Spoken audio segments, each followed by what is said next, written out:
Hi, everybody. Welcome to today's Daily Dispatch. We are so honored to be joined again this Friday by our good friend, Jeff Jarvis. We had such an incredible response last week from Welcome to today's Daily Dispatch. We are so honored to be joined again this Friday by our good friend, Jeff Jarvis. We had such an incredible response last week from There we go.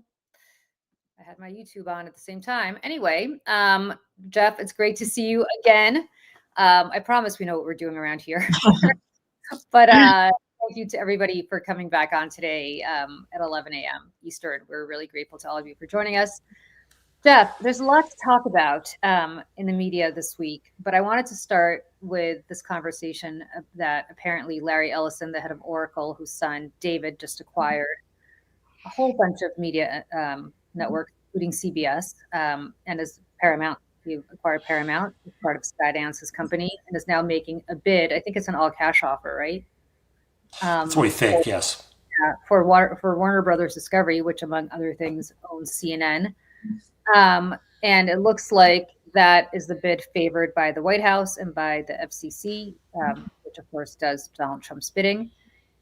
And what I wanted to raise is that Larry Ellison was in the White House a few days ago, a day, I believe, after Scott Jennings was visiting with the president. And suddenly, word comes out that he acquires CNN. The White House wants him to immediately fire Aaron Burnett and Breonna Keller. Aaron Burnett, I might add, is one of the few shows that refuses to have Scott Jennings on. From what I can tell, he's never on that network, on that show.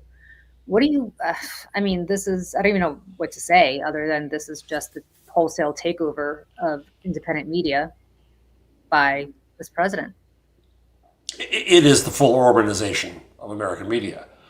And all we have to do is look at what he's doing to CBS. Today, the Wall Street Journal had a rather anodyne feature on what Barry Weiss is doing at CBS, blowing it up and bringing in her own guests and so on. And given that the Ellisons are, as I like to say, the mini Murdochs, the Journal was not being terribly critical of what's happening, though I think the rest of us are and should be. CNN, I think, is doomed. The interesting thing about the bids is that the other bids from Comcast and Netflix, I think, right, are for the studio and HBO Max, not for the cable channels. Right. And Warner Brothers Discovery its plan has been to split off the cable channels, as Comcast did with Versant, MS Now et al., because cable channels, linear television, now have cooties, and there's no future for them. And so one scenario here is that Hollywood gets the Hollywood part of Warner Brothers Discovery, and the cable channels go floating on an ice floe to their deaths somewhere, and then gets snapped up by somebody else. Problem there is, who knows where that might go, because it's not terribly good business, and it could be taken over by somebody else who's bad. It's not just Ellison; there are others who could do it. So I think CNN is in mortal risk right now, one way or another. And the fact that Trump is saying that he favors this deal, the fact that he thinks he has the right and will show that he has the ability to approve the deal, and that he will make demands on what happens at the network as a result, before it's bought and after it's bought, is a death knell for American journalism. I think it's interesting that Mark Thompson, who came from the BBC and then later the New York Times and fancies himself a journalist, do you see much coverage of this on CNN or any talk about what happened? I mean, this is startling news that you have the president demanding that CNN fire one of their two of their, longtime and very prominent female, I might add, female anchors. I haven't seen much. I don't watch CNN as much as I watch. I've got MSNBC, MS Now. MS Now. It tends to be on most times. The last time I was on CNN, on Ivy Phillips' show, where you and I met before that, it may be the last time I'll ever be on, because I was the person who was able to warn of Ellison's takeover. And it was clear from the employees I know there that they had me on because I could say it and they could not. Right. And so I empathize with them as a result. It's an impossible story for them to cover or even mention. And we're not going to hear it on CNN. We're not going to see it on Fox. We're not seeing this kind of coverage of what's happening. Media can't cover media well. News media are a part of the story now. They have been part of the story, but they especially are now, especially with what's going on, and they're not covering it. Yeah, I think that part to me is the most fascinating part of all this. I mean, there are several fascinating components to this, but you kind of expect what you expect out of the White House here, and it should still shock us, and it should still shock conscience, because if we accept this as just Trump being Trump, then we might as well just call it a day and slide into authoritarianism without any fight. But the part that I think is shocking is that you do have people at CNN who run CNN, who, if you ask them if they are journalists, would say, yes, we are. And that we will follow the story without fear or favor, and that we will chase the news, and that is all we are supposed to do. And yet, this monumental story is not being mentioned and not being covered. And I don't know why it's not wall to wall being discussed. I was watching CNN last night, I believe. No, not last night, the night before. And it's the same stuff, right? It's Epstein. It's like it's I'm not suggesting Epstein's not important, but I mean, you have things here that are equally important. And I would argue maybe even more important, in the sense that this is truly the hallmark of authoritarianism, to take over the independent media and to demand who you have or don't have anchoring and reporting the news. And yet the very people who should be most threatened by this are just in some defensive crouch like this, see no evil, hear no evil, and pretending that they don't want to say anything for fear of losing their jobs. I have news for you, my friends. You're going to lose them anyway, unless you want to just totally kiss the ring. Like Aaron Burnett today, the rest of you tomorrow. Unless you turn into Fox News, which I guess some of them will be willing to do to save their jobs, but I assume the good ones will not. Well, I felt like during the election last year, especially, noticeably the media not covering Trump in the way that they were covering Kamala Harris. I mean, I think Van Jones said it best, when he gets to be lawless and she has to be flawless. And that really was the undercurrent of all of the coverage. And I remember saying on my own social medias back in October of 2024, like, I don't know what these people are doing. I don't know what these discussions that they're having. If they think they're just going to make more money if it's Trump again, I was like, I beg to differ. I was like, I think you're just going to have the opposite effect. And at the end of the day, he will be coming for your throats and your jobs and your bottom lines. And here we are in a year and change later. And all of those things that those of us who know how this works, we saw that coming. But, I sit here baffled every day. Many years ago, I had conversations with a few dalliances with becoming a media critic in media. I talked to Max Frankel at the New York Times, and I stayed to start Entertainment Weekly instead. David Carr eventually did that role and did brilliantly in that role, but there's been no David Carr since, really. We don't have ombuds people. The New York Times got rid of its public editor. The Washington Post got rid of its. CNN never had one. At that level, I think it's difficult. If I were a CNN employee, I would be wishing like crazy that Mark Thompson, who does have stature from the New York Times and BBC, would be out there saying, no damned way, keep your hands off of us. Don't you dare threaten our democracy. But he's not. And so who's going to stand up? No one inside CNN. David Zaslav, who's selling the company now because he has no choice, because the merger with Warner Brothers Discovery was a disaster. And he's not exactly a political saint by any means, but these days, if you can make David Zaslav good look by comparison, then you know how screwed things are. Journalism isn't standing up for journalism.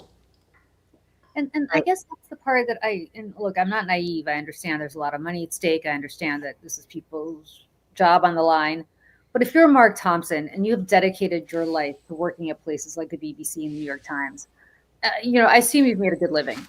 Don't you owe it to yourself, if not to the people for whom you're responsible, including Aaron Burnett? Yeah. Don't you owe it to them to stand up and say, not on my watch, and if you are going to engage in this kind of behavior, I'm going to leave. I mean, you saw it happen at CBS. You saw the executive producer of CBS leave, or 60 Minutes leave. Of 60 Minutes, yep. Of 60 Minutes leave to say, no way. You saw journalists at 60 Minutes saying, effectively, we're all going to walk if you do not make Tanya Simon his number 2, the new executive producer. If you put in a flunky who's not one of us, we will not be around for this.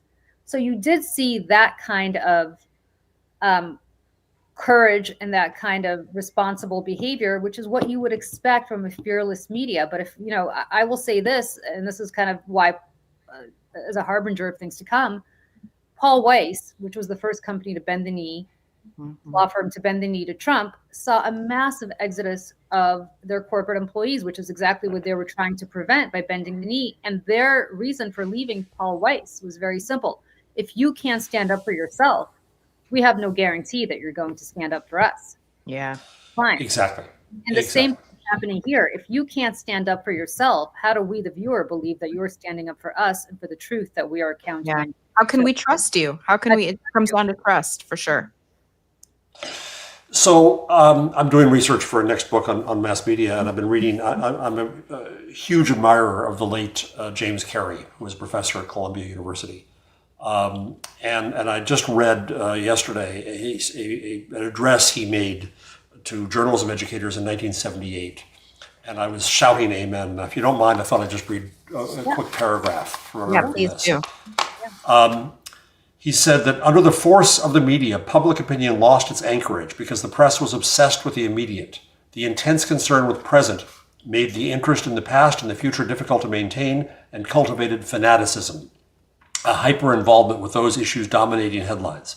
Public opinion shifted with rapidity, achieved an extraordinary bitterness which soaked through every strata of society. With that, toleration and respect for other points of view disappeared, contempt was democratized, debate and discussion became menaces. All thought sank into simplicities, even among the educated. And Carey, interestingly, argues that the death of journalism was its professionalization. And he's speaking to journalism educators, that when journalism tried to make it into a profession, when Pulitzer funded the journalism school at Columbia, it separated journalism from the people. It put it above the people. And I subscribe to that heartily. I think that journalism believes that it's somehow better. It somehow is not subject to these kinds of attacks that are after every other institution. And they don't realize they have to defend themselves against it. And they have to defend others within the institution of journalism against it. And we're not standing up for our own. I also look at Vanity Fair and Condé Nast. We'll talk, I think, in a few minutes probably about the recent hire at Vanity Fair. But they also, we saw 4 people at Condé Nast fired because they dared protest the folding of Teen Vogue. And today there was a story, and I think the Times, that prominent New Yorker writers protesting the firing. One of the 4 was a fact checker. The political writer at Wired, who's brilliant, was fired. So the Condé Nast 4 are out there, and there isn't enough protest in their behalf either. Or the fact that when Trump met with, I always get his initials mixed up, from Saudi Arabia last week. Yeah. Thank you. MBS, thank you. There was too little protest about the fact that this is an alleged murderer of a journalist. Even at that level, they don't stand up. The journalists who were murdered in Gaza, there was too little protest. All around, we see this absolute lack of will from journalists to defend themselves. So exactly what you said to Paul Weiss. If you won't defend yourself, how can we expect you to defend the truth and those past journalism? And, you brought up this recent hire at Condé Nast, and I wanted to talk about that for a minute. Not because I care so much about the salacious gossip, although it is pretty good. Oh, it is fun. It is fun to watch. I'm not going to pretend I'm floating above that because it is fun, especially if you know the personalities involved. But we're talking here about Olivia Nuzzi, who was, yes, thank you, who was the writer for New York Magazine. and I think actually a very good writer. Her access journalism aspect of it was not my cup of tea, but as a technician, I thought she was pretty good. And then you have Ryan Lisa, formerly of the New Yorker, who left kind of in a spectacular blow up with the New Yorker, then went to Politico, and they were engaged. For people who don't know, living together, and they were effectively broken up by, according to both of them, by the fact that he found out that she was having a affair, sort of, kind of, a intimate relationship of some form or another, with Robert F. Kennedy Jr. Yeah, who I might add denies the whole thing. But she has now written a book about all of this. She moved out to LA. She talked her way into Vanity Fair's, becoming Vanity Fair's West Coast correspondent. And then she did we can get to the New York Times in a moment, but the New York Times, I did what I think is a disgraceful piece on tough piece on her, despite everything else. What I find fascinating about this is that Colby Hall at Mediaite, who's not always everybody's cup of tea, but in this case I thought was right, wrote a column basically saying that we're all morons and she's smart. She has figured out what journalism is like in today's America. It is all about access. It is all about making yourself the story. It is all about self-promotion. And it is all about controversy and just effectively you're creating your own brand, right? It's the Real Housewives-ation. I don't think you use that term, but I will. Reality of journalism. That's really accurate, Julie. Oh. Yeah. And it was, I thought, an incredibly accurate portrayal of what it means to be a journalist these days, so that when you are an Aaron Burnett and you are somebody who has done, I think, very good work just reporting the news. Substantive, right? You're it's okay to push you to the side, and your network is not going to stand up for you.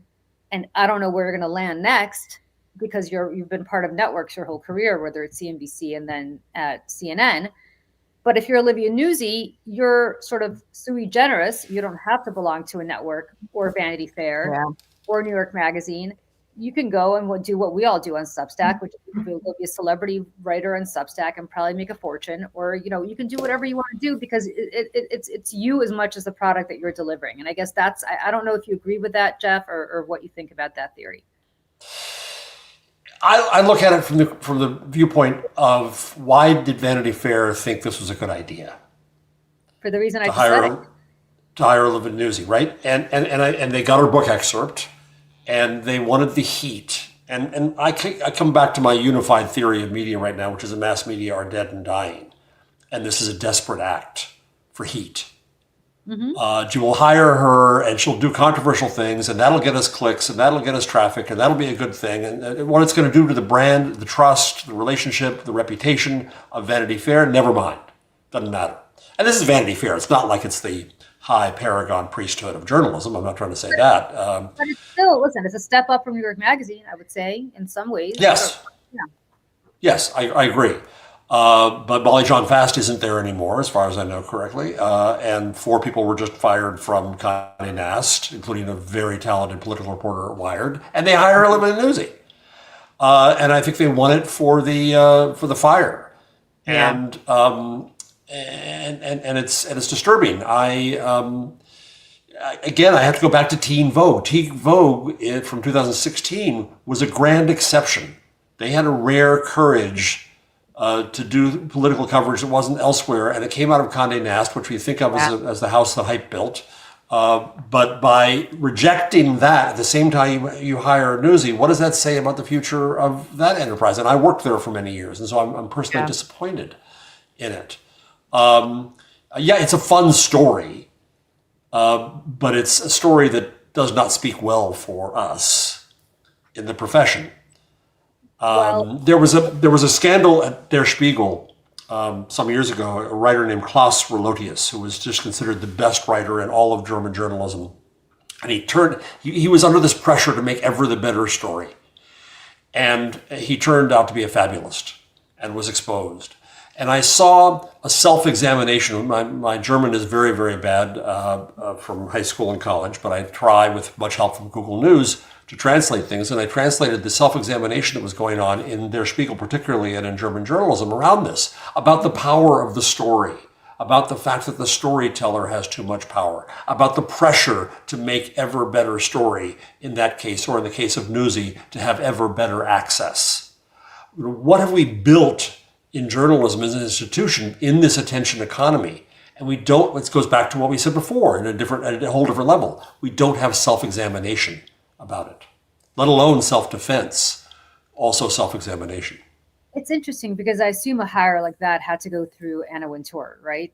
At Condé Nast. I assume Anna Wintour probably had to approve it. And what does it say about Anna Wintour, who I think has had a pretty good finger on the pulse of things over the course of her career, that she thought, despite everything you just said, firing poor people and folding Teen Vogue, that this was the future of one of her star enterprises. There are not many magazines left, right? Vanity Fair happens to be one of them. And I just, to me, the fact that Anna Wintour had to sign off on this probably says that this is where she sees, and therefore other executives in media see the future, which is, if CNN could hire Olivia Newsy, they probably would, right? Why not? Why not? People would tune in. People would tune in just for the shit show, right? The same way we're all sitting here try to reload Ryan Lee's Substack these days to see if there's like a coming out. Part right? two. Well, I mean, by the way, sorry, Michelle, but just to finish, he's brilliant in how he handled this too. He's trying to create something on Substack. I don't know how much money he made on that and how many new subscribers he got, but I bet she was not insignificant. Yeah. So good. Michelle, go ahead. Yeah. No, I was going to say, well, Bravo used to show operas and ballets, and now it's the Real Housewives of whatever town everyone's living in. And I had a family member who was a managing editor at Teen Vogue for several years, left during the pandemic. I think probably could have predicted that this was eventually going to happen to that publication just by, I think, the culture inside. But and speaking of culture, and I would just love to get your thoughts on this, Jeff, because culture is such a big part of this also, because it's meeting people where they are. And I guess where everyone is this, the Real Housewife is vacation, as Julie so put it so well. Vogue, right around the inauguration, fashion magazine, platformed all of the people who were going to the candlelight dinner before the inauguration. What are they wearing? Ivanka Trump, who had previously been kind of blacklisted, right, from polite society and like this Anna Wintour world, but suddenly became normalized again. And I'm sure anybody who's a fashionista or something was reading this being like, oh, well, this is nice. She looks beautiful. What role do you think culture in that sense and the culture, I guess, like arts and entertainment and its overreach into this as well?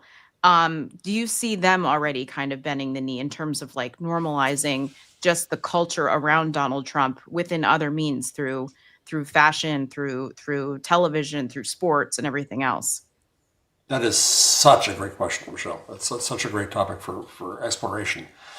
I'll go back to my unified theory of mass media, that it's dying, and Anna Wintour used to dictate culture. She dictated fashion. Yeah. She dictated what people did, and they're well aware that that's over. It's completely gone now. The culture makes itself now. Yeah. But we have these old institutions of mass and scale that can't get used to that. They don't understand how to listen to people. They don't understand how to go to TikTok and find what colors are hot right now, to put it at a trivial level. Yeah. And so they still are trying to make it at that old level of heat and attention and the attention economy. And the culture has gone past them. It has gone way past them. I wonder, as you were talking, Julie, about Condé Nast and Anna Wintour, what Cy Newhouse would have said or done. On the one hand, I would like to think that he would have said, Cy would never have allowed, when I worked there, he wouldn't allow things like a Good Housekeeping paint line from Sherwin-Williams. He wouldn't want to do that to that brand. And say what you will about Condé Nast and his history and Cy, but he saved the New Yorker, and the New Yorker found a new renaissance under him, right? That's the good side. On the bad side, the recent story about Condé Nast and all its source said that we can blame Cy perhaps for Donald Trump, because it was Cy who thought that The Art of the Deal would be a great deal for a book. And that's the business side of it. And it's not that I'm lionizing Cy, I'm not. But it's interesting to look at the value of brands now in the culture you talk about, right? Television has been cheapened to the extent that it is utterly worthless now. And I was a TV critic back in the day, and there was a time when TV was better than film. And TV is now utter dreck. Yep. Hollywood is sequel after sequel, and it's dreck.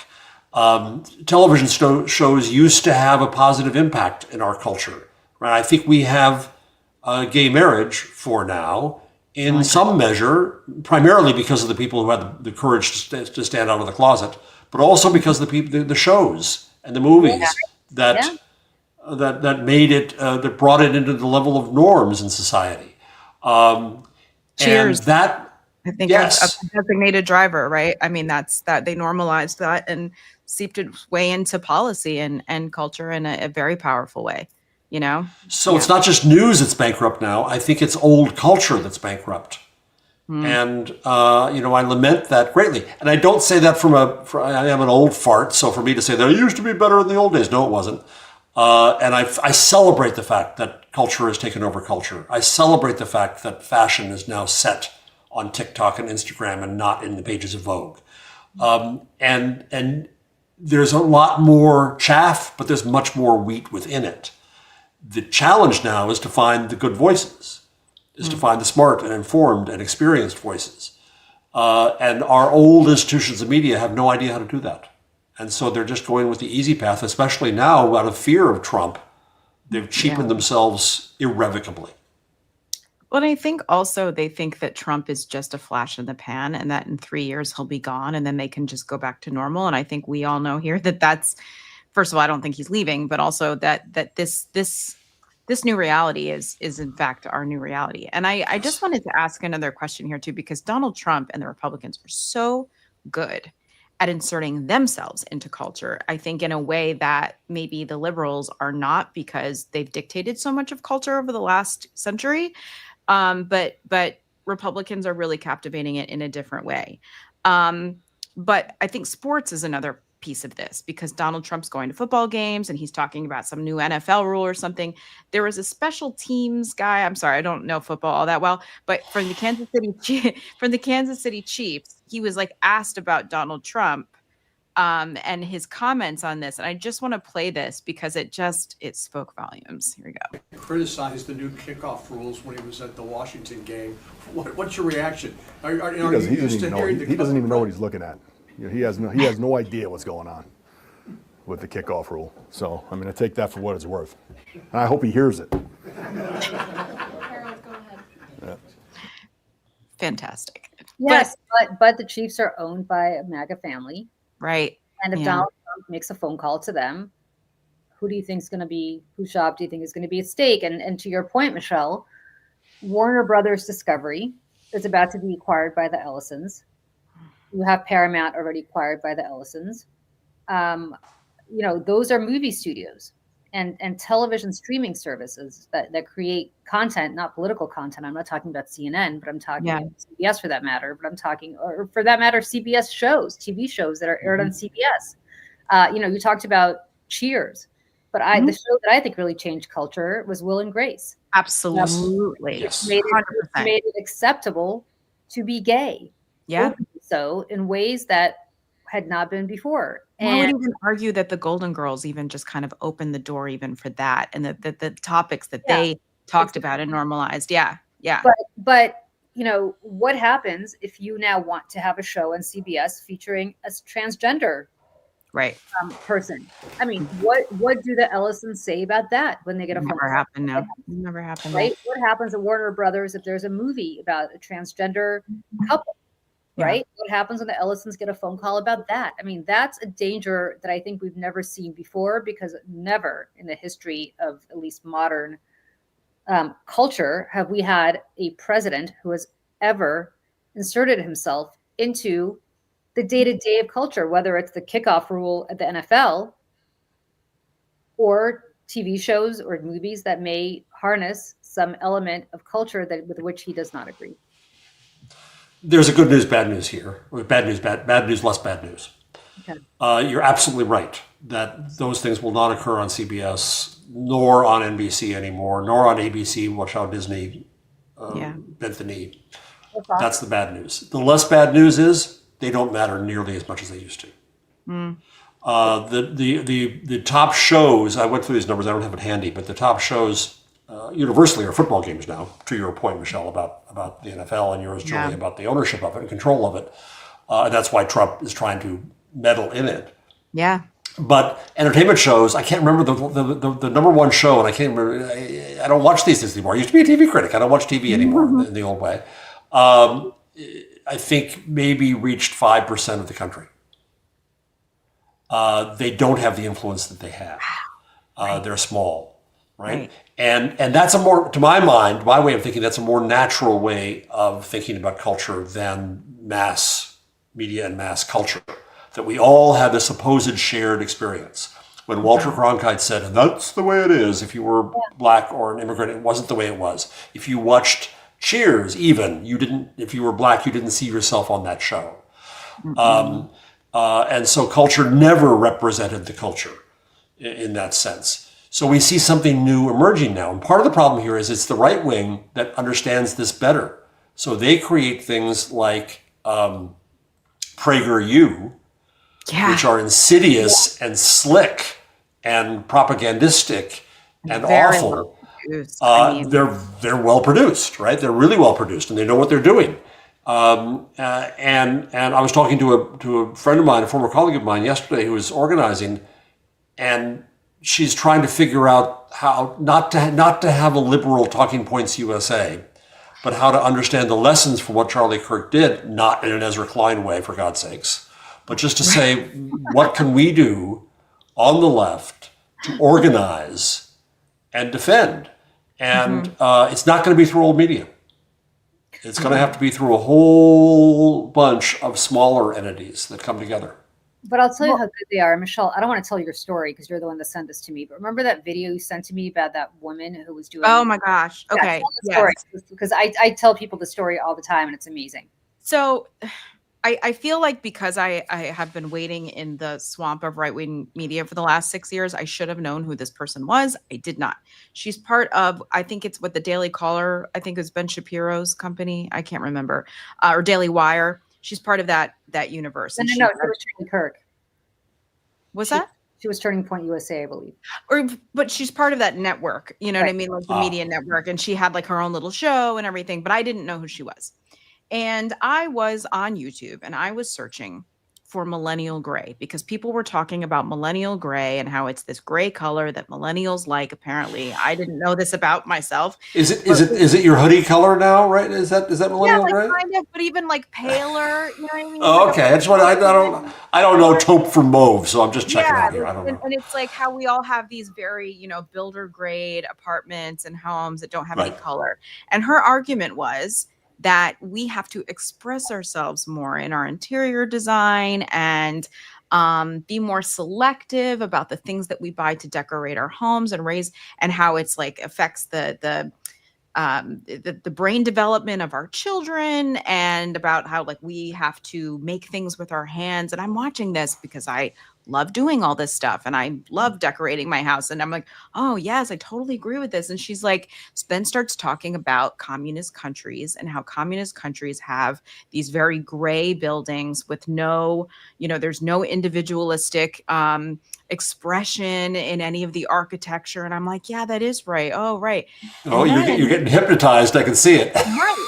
And then she goes on to talk and she's like, just like Tucker Carlson said. And I'm like, And it goes to a quote by Tucker Carlson talking about how to be creative and making things with your hands, like, is good for your mental health and it's good for society. And again, like, I fundamentally agree with this. Like, I'm always making things with my hands.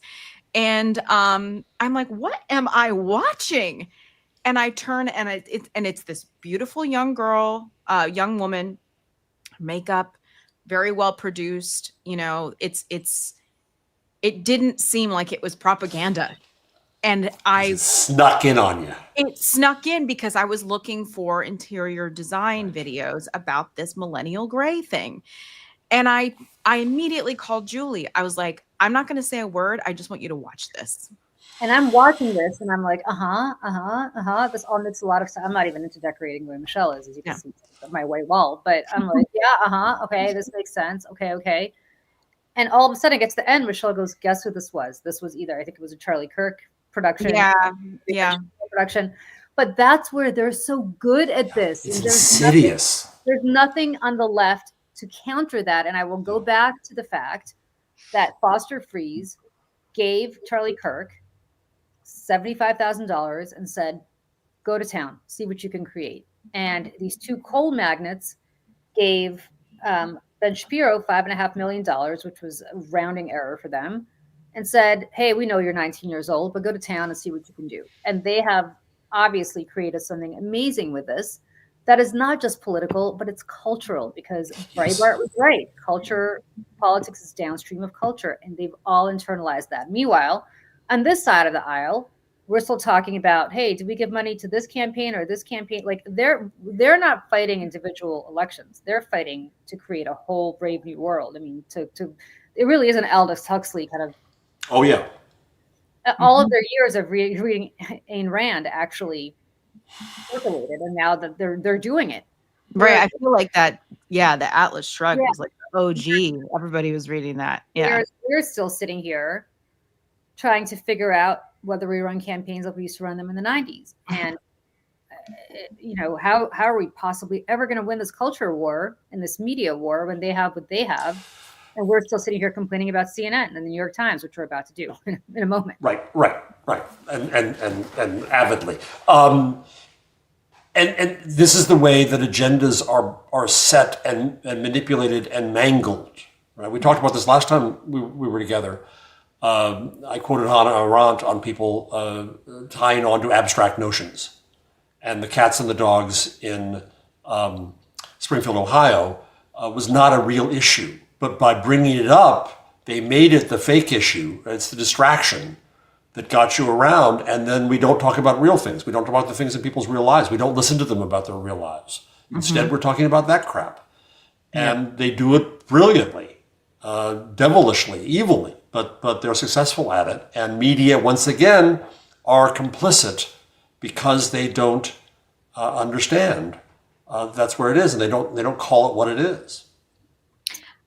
One of the other things too, and the podcast world, but from a wellness perspective, I feel like the wellness to MAGA pipeline has been one since COVID, especially. And this Alex Clark, that I just looked her up, the young woman that I was just talking about, her name is Alex Clark. She had a podcast, and her dream was to work in fashion journalism at Teen Vogue, which is just, I mean, how full circle. Full circle. But her thing is that she's been vocal on her stance on hormonal birth control. She became part of the MAHA movement. I mean, again, it's just another way for them to kind of get you. And I've watched my own family members fall prey to this because of like fitness podcasts or whatever that they listen to. And, I just want to bring it back to the TV stuff before we move on to New York Times, because I'm such a consumer of television growing up, especially, and looking at what's happening now. And, I had a professor in college, Bob Thompson at Newhouse at Syracuse, and he likes, the whole thing was about 80s and 90s television and culture. And it's one of my favorite classes ever. It feels so retro now, but looking forward, and yes, we're watching stuff on Netflix and Prime and Apple TV. But again, these things are owned and run by Jeff Bezos. And and Tim Cook and Bob Iger, and so I saw an article the other day about how the future of television programming and film, there was a theory that it will move forward and evolve on YouTube. And I thought that was so interesting. Yeah. And I would just love to know, like, just from what you know and everything that you've seen, like, what do you see happening in that space? Because I'm so fascinated by it. YouTube is the power of video culture now, full stop. Yeah. And it's not recognized by the rest of media because they don't, which surprises me because everybody who has kids of a certain age, mine are older than that now, but they're not watching, they don't have televisions in the sense that we did. They don't have cable, they're watching YouTube. And it's hard to get our heads around this because what we think mattered was things that had simultaneous scale. If you were the Super Bowl and you spoke to a third of America at once, that was power. That was what mattered. And anything that was smaller than that didn't really matter. And YouTube is a collection of millions of things that are rejected as not mattering, including that video you saw, including all kinds of things, good and bad. Yeah. And so we've got to get our head around this idea of culture and speech at a smaller scale. And we in journalism don't tend to listen to that speech. We think we're the only ones who speak. And people have resented that, and they're out now speaking, and they're feeling heard in a different way. And that's where the power is. YouTube is the future. Not just YouTube, it's also, I think, TikTok. I'm a big fan of TikTok. Okay. Because it's collaborative. Yeah. What do you think about, I mean, I totally agree in that sense. What about the new ownership? Because there's new owners, right? Ellisons. Once again, the Ellisons. Yeah. Right. Right? They're going to be in control. So that was our alternative to, I mean, even though it was owned by the Chinese and even though YouTube was owned by Google, nonetheless, that was our alternative to mass media. And now it's not an alternative. And our only alternative then is open source. But those things are small. I'm on Mastodon because I want to support Mastodon, but Mastodon's tiny. It's the people there matter to me, so I care about it and post to it every day. But to try to argue that we could make mass movements out of Mastodon is not going to get a lot of attention right now.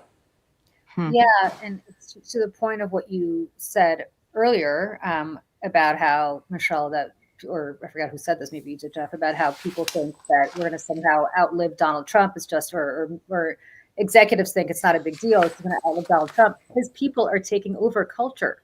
Yeah. Yes. So I don't know what you're thinking about outliving. He could drop dead tomorrow. The Ellisons will still own all of these media enterprises and soon TikTok.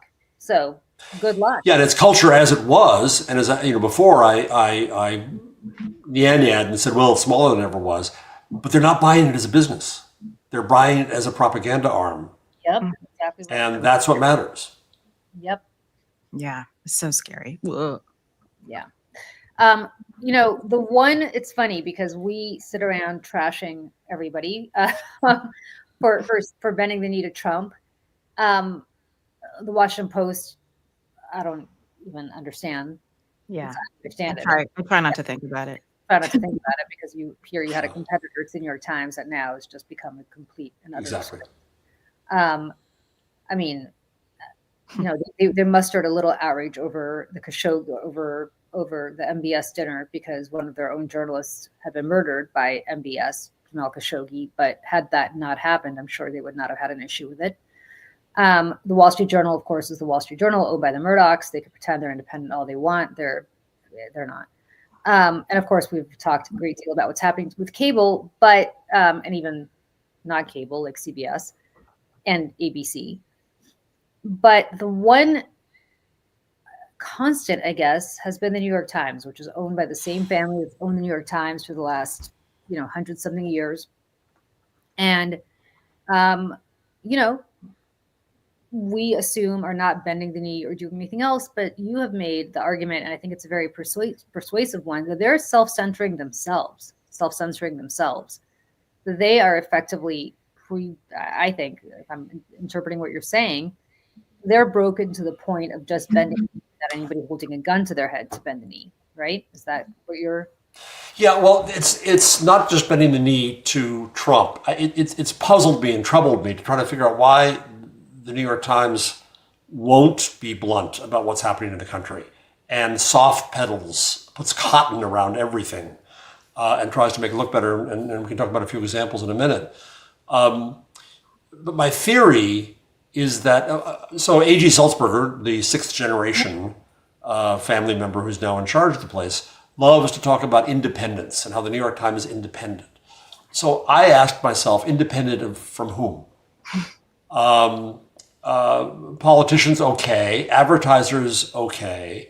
But now that, and my friend Jay Rosen at New York University in 2017 wrote a piece noting that when the primary financial support of the New York Times shifted from advertisers to the audience, that would change something in the newsroom. And he kind of didn't say, I don't know what it will, but it's going to change the relationship with the newsroom. And my theory on top of that is that the New York Times now regularly wants to piss off its liberal readers as a way to say, see, you don't own us. Yep. We're independent of you. We're independent of the public we serve. Wow. And they constantly do this where they piss us off. And they know they're doing it. They're not dumb. But they know they're doing it, and it lifts under this, back to James Carey, this veil of professionalism, of objectivity, of separation from the public. Rather than being part of the public conversation, they think that they are above the public conversation. That's true of the New York Times, and I think of journalism in general. And that's the danger that we're in now, in that we don't have someplace where we feel heard and we feel we can speak. Except we do. We have the internet, but that's dismissed because that's small. And when they got rid of the public editor of the New York Times, they said, well, but we have Twitter. And now they insult Twitter and everyone on Twitter and go past Twitter to Blue Sky and Facebook and wherever.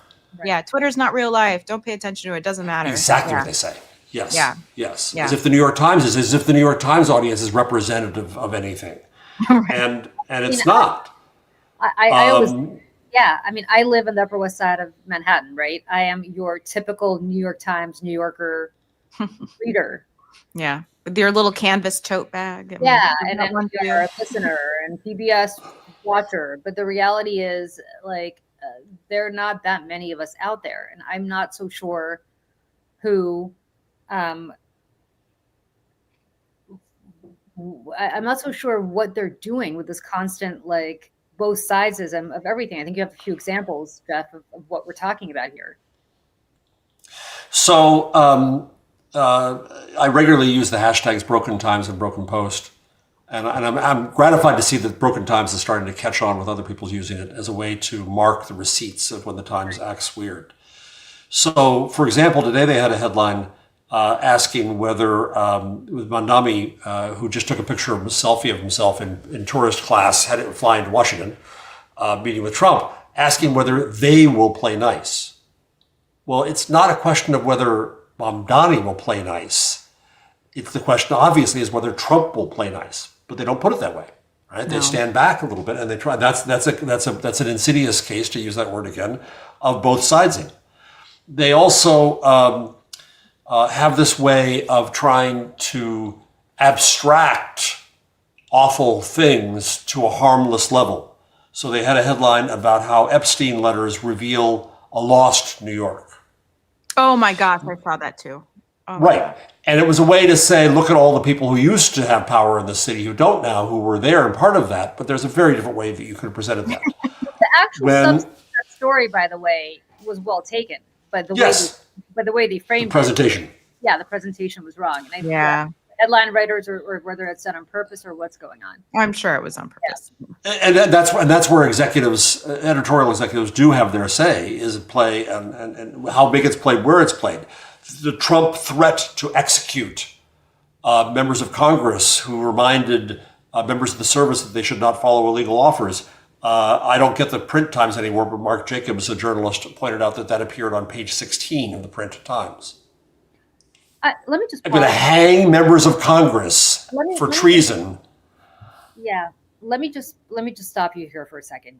The fact that this story will be off well, it's not even on the front page of the New York Times, but the fact that the story will be not discussed again tomorrow, Saturday, November 22nd, is, if you need any more indication of how this country is gliding into autocracy on a glide path towards autocracy, I don't know what more you need to hear. Amen. I mean, yeah. Amen. Like, am I being over the top here and thinking that like a screenshot of, you know, the punishable by death one, because he wrote a bunch of crazy stuff, but there was one in particular calling for the deaths, right?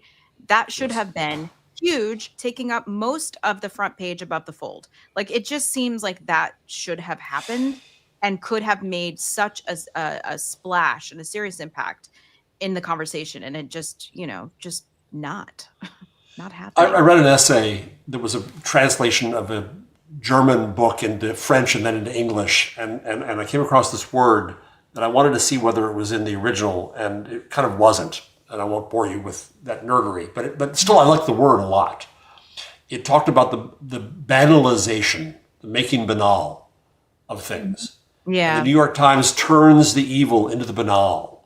Doesn't justify it, but does that. I mean, when MBS met with Trump, their headline was, "Blending family and governance, Trump organizations talk real estate deal with Saudis."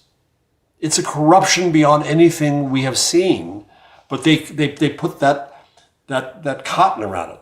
My last example from the Hall of Shame, and I'm really curious whether you read this, Julie, is David Brooks's column today,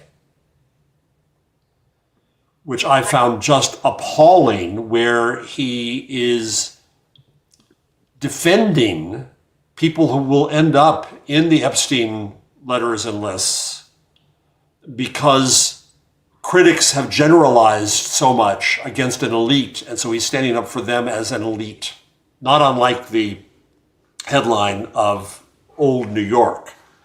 And he ignored utterly the victims of the abuse.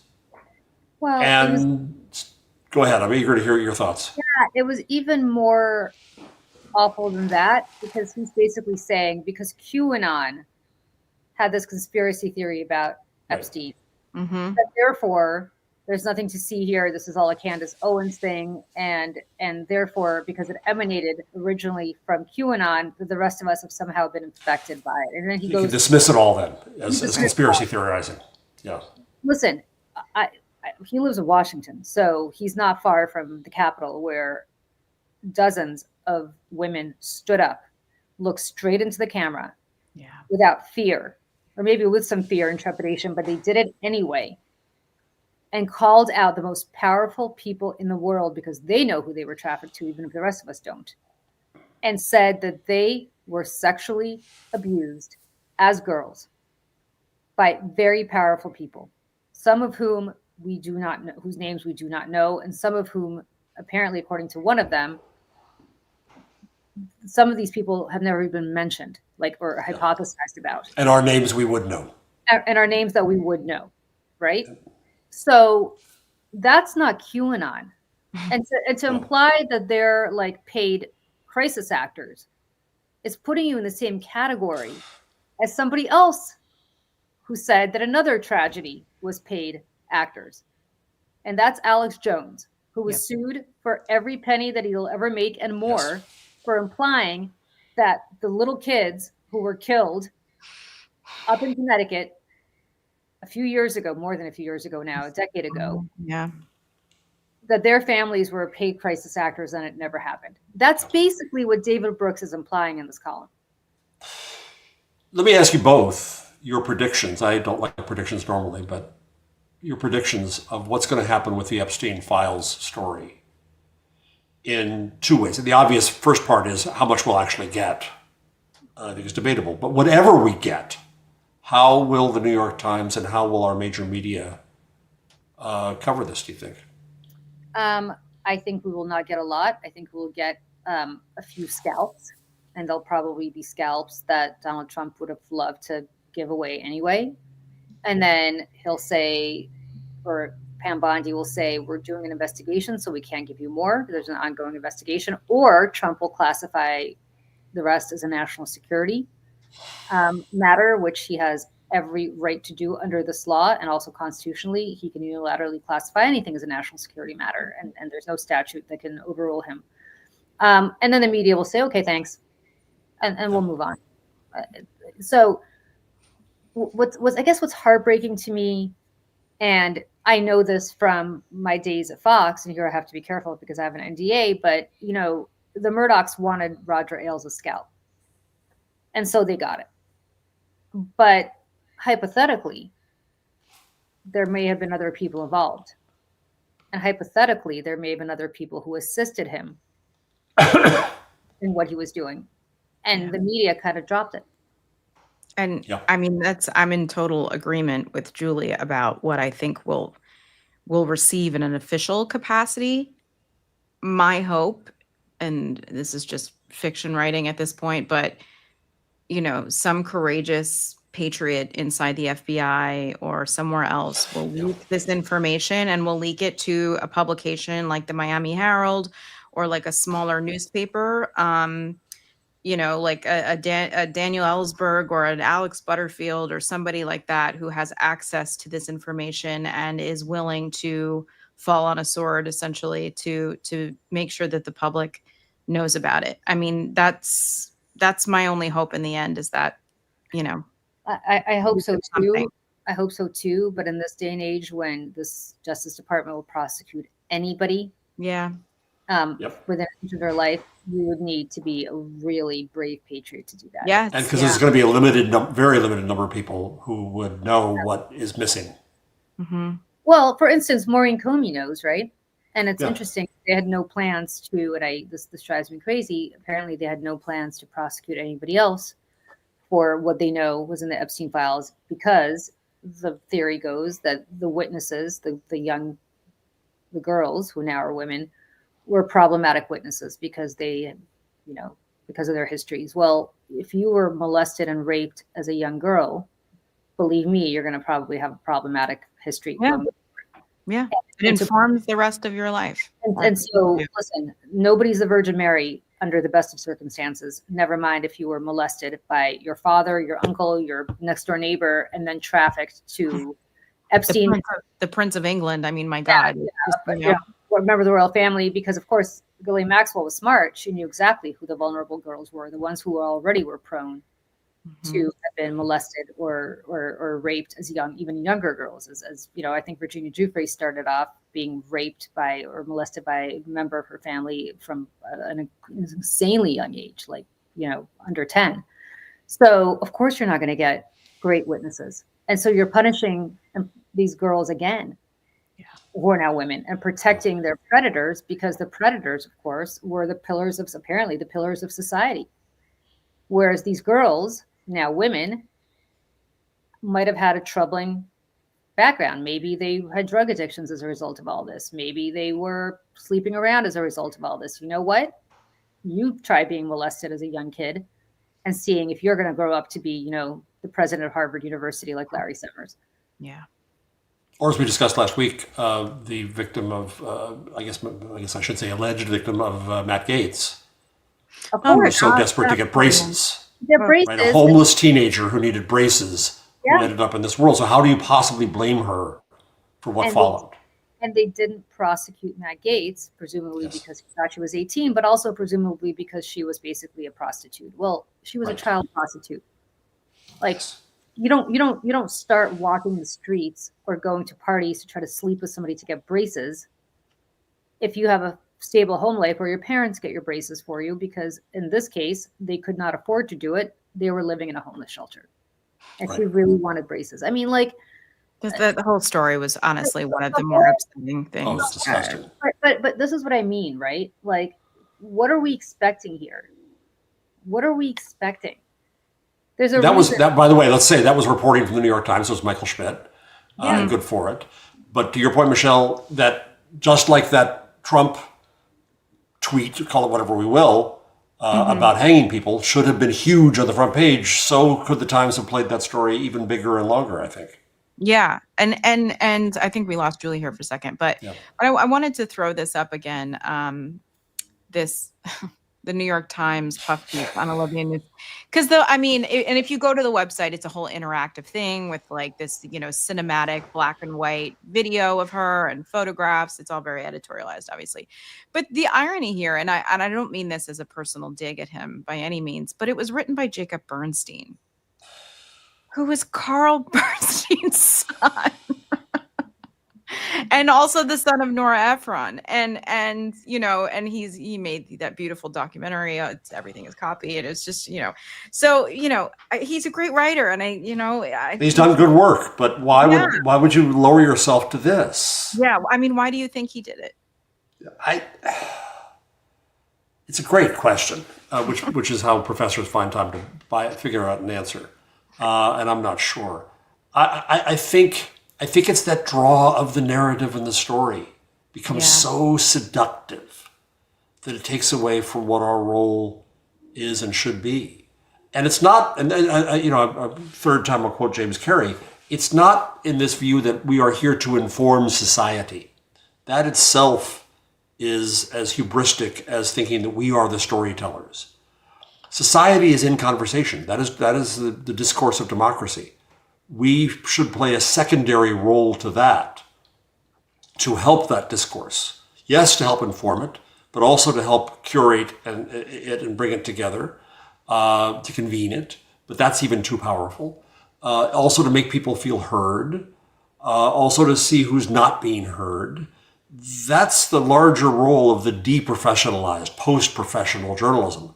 And just like you said earlier about culture, and how we talked about culture being taken over by the people themselves who make it themselves as creatively as they wish, I think that's the future of journalism.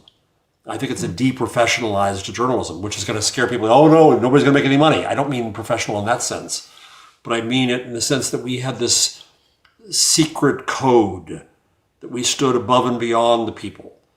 And we thus didn't listen to people. We lost the skill of listening. When my colleague Carrie Brown and I started engagement journalism, which she now works on at Montclair State, it's all about teaching journalists to listen because we don't listen well. and I think that comes from respecting the lived experiences of many, many, many people and how they live and what they do. Instead, what comes along is Olivia Newsy gets her continued moment to be heard. With, by the way, glam shots in the convertible, as if she is a Taylor Swift song come to life, as he put it. It's how they covered Curtis Yarvin. I think what was it earlier this year, last year, the whole Curtis Yarvin profile. Made him look cool, and he's not. He's a weirdo and terribly dangerous. And Peter Thiel. And all those new video op-ed videos that they do of interviews with people, let's bring together the worst people. Mm-hmm. That's who they're hearing. That's who they're listening to. That's who they're giving the microphone and the stage to. What judgment does that show? Yeah. Well, on that note, now that we're all pissed, it's ready for a weekend. Damn it. Go have a great weekend, everybody. We kept you for an hour. More than an hour. And like I said this morning, Julie, everyone should go cleanse themselves with Ken Burns' docuseries on the American Revolution. It's so well done. Everyone clear out your cobwebs, at least for me, and all the bad Olivia Newsy profiles, and watch that instead. It's pretty good. Well, or do what we're all doing and reloading Telios or whatever Ryan Lisa's chapter 2 of what else. Pluribus episode 4 is out. Yeah. Have you both watched it? No, is it good? It actually is in a freaky way. Yeah. And I'm not anymore. I don't tend to stream madness, but yeah, watch it. I wish I could. I'm married to somebody who spends all of his time during the day practicing as a lawyer, and therefore comes home and immediately has to watch toggle between CNN and MSNBC all night long, and I'm like, enough. I know, enough. And he's like, no, what do you mean? I have to catch up on the news. I'm like, oh my God, why can't you do what the rest of us do and do it during the day? But she takes his job seriously and therefore doesn't do what the rest of us do, which is reload Brian Lisa's I wonder how many page views. I hope he reveals that. How many page views is he getting just from reloading? I know. I gotta give him credit. Oh yeah. I mean, the bamboo aside. What a dish! The bamboo side. What a dish best served cold. Mm-hmm. It really was. And for those of you who haven't read it, we're not going to give you the spoiler. Read it to the end. Yes, except I will tell you that the person mentioned at the end, I was on Abby Phillips' show with a few months ago, and he was incredibly nice and very sweet, and I'm kind of very, and I'm looking at him and I'm thinking, wow, this guy doesn't seem like the kind of guy somebody who would have done. Not this part, but what he actually was known for. I was like, he's so nice and kind of like guy, grandpa next door kind of guy. It's just like Michelle's video. It's the power of seduction. It's the power of, I guess so. I guess I missed that power of seduction. Maybe I missed what other people are seeing. In any case, I wish him well. I wish Olivia Newsy well. I wish Ryan Leeser well. I wish RFK Jr.'s brainworm well, so my take. I draw the line at the brainworm. I don't wish that. I know. I wish the brainworm well, not him. I wish the brainworm well. It's a lot of heroin. Keep eating more. Yeah, keep eating more of that brain because there's a lot of heroin that's powering that that worm. Will you please come back? I hope so. I so much enjoy our conversations. Please, I'd be honored anytime. We'd be happy to have you next Friday at 11 if you're welcome, but I don't want to put you on the spot. So you let us know if you're available. Yeah. We will always be happy to host you. It's a real pleasure, and I mean it in honor. I admire both of you and your work, and it's so great to be in a place to talk sanity. And yes, I'm free next Friday. Is it next Friday? Is Black Friday already? Yeah, it is. Isn't that crazy? I'm around. I won't be going to the store. Me neither. I'm not participating. I'm actually not free next Friday. I have to take my French cousin to Philadelphia. But maybe the Friday after that, maybe the 5th. Friday after that, I'm in Austria. Oh, well, you can for the European Media Summit. Very nice. All right, well, we'll figure out a time. We will. I hope we do. I really want to. I'd love to continue this. This is healthy for me. We love it. Better than watching a Ken Burns documentary, frankly. But not as good as Ryan Lee's Substack. Nothing. We're probably driven about, I don't know how many people will be watching this eventually. Ryan Lee's, you're welcome. So, except for the bamboo. The bamboo was a bit much. The bamboo was much, but I got it was a nice metaphor, but then it just kept going on and on. Yeah. Much like Olivia Newsy's metaphors keep going on. They actually were very perfect for each other. And then, by the way, Keith Olbermann we never got to Keith Olbermann jumping in to that whole situation. It was like, ooh, and Keith Olbermann's like, look at all this tea that Ryan Lee's is spilling, and everybody's like, he's spilling it about you, buddy. Like, what? The drama. These are the people we hang out with in media. What are we doing wrong? It's great. And I mean, you know what? Never for the grace. I mean, I don't have anything like that in my life, but never for the grace of God. I guess everybody's reading this being like, wow, thank God I never had a pissed off boyfriend. That pissed off enough, I guess. I also never did anything like that. So I guess that would merit not being pissed off at me. But anyway, okay. Good to see everybody. Good to see you. Good to see you. And yes, we'll try to do this next week. If I'm not in Philly for sure on Friday. If I am in Philly, then it's some other date. We'll find a time. We'll find a time. Yep. Thank you, Jeff. All right. See you, Thank everybody. You. Bye, everyone. Bye, everybody.